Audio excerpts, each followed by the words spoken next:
ഈ മണാലിയിൽ എങ്ങനെയാ ബുദ്ധന്മാർ വന്നതെന്നറിയാമോ?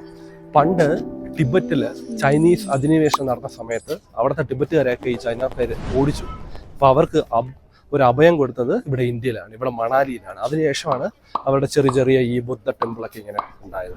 ഈ ആശ്രമങ്ങൾ ഇവിടുത്തെ സന്യാസിമാർക്കും പരിശീലകർക്കും ധ്യാനത്തിനും മതപരമായ ആചാരങ്ങൾക്കും ഒരു ശാന്തമായ അന്തരീക്ഷം നൽകുന്നു. ടിബറ്റൻ സാംസ്കാരിക പാരമ്പര്യങ്ങൾ സംരക്ഷിക്കുന്നതിൽ ഇവർ വലിയൊരു പങ്ക് വഹിക്കുന്നുണ്ട്. സമാധാനം, അനുകമ്പ, പ്രബുദ്ധത ഒക്കെയാണ് ജാതി മതമന്യെ പ്രോത്സാഹിപ്പിക്കുന്നത്. അട്രാക്ട് ചെയ്യുന്ന കടുത്ത നിറങ്ങൾ ചാലിച്ച ചുവർചിത്രങ്ങളും പറക്കുന്ന പ്രെയർ ഫ്ലാഗുകളും ഒരു പ്രത്യേക ഭംഗി തന്നെയാണ്. ഇവരുടെ നിർമ്മിതികളിലെ കളർ യൂസേജ് വളരെ അട്രാക്റ്റീവ് ആണ്. ഓരോന്നിനും ഓരോ മീനിങ് ഉണ്ട്. കൂടുതലായും ഗോൾഡൻ കളറാണ് ഹൈലൈറ്റ് ചെയ്യാൻ യൂസ് ചെയ്തേക്കുന്നത്. വ്യാളി അല്ലെങ്കിൽ ഡ്രാഗൺ ഷേപ്പ് ഒക്കെ ഇവരുടെ നിർമ്മിതികളിൽ വളരെ കോമൺ ആണ്. ഏതു സമയവും കറങ്ങിക്കൊണ്ടിരിക്കുന്ന പ്രെയർ വീൽ കാണുമ്പോൾ തന്നെ ഒരു പീസ് വൈബ് കിട്ടുന്നുണ്ട്.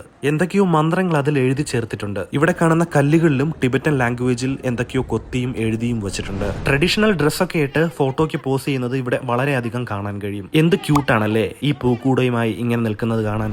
ഈ ബുദ്ധവിഹാര കേന്ദ്രത്തിനടുത്ത് ചുറ്റുമായിട്ട് ഒരുപാട് ഷോപ്പുകളുണ്ട്. നമ്മുടെ ഈ തണുപ്പിനെ പ്രതിരോധിക്കാൻ വേണ്ടിയിട്ടുള്ള ജാക്കറ്റ്സും ഇവിടുത്തെ തന്നെ ലോക്കൽ ആയിട്ടുള്ള സ്ത്രീകൾ നെയ്തുണ്ടാക്കുന്ന ഒരു തരം തുണികളും ഇവിടുത്തെ തൊപ്പിയും അങ്ങനത്തെ സെറ്റപ്പ് എല്ലാം നമുക്കിവിടെ. ഇതിന്റെ ഓപ്പോസിറ്റ് ആയിട്ട് തന്നെ വാൻ വിഹാർ എന്ന് പറയുന്ന ഒരു പാർക്കുണ്ട്. അതിന്റെ വിശേഷവുമായി അടുത്ത എപ്പിസോഡിൽ കണ്ടു കേട്ടുമുട്ടാം. Stay tuned.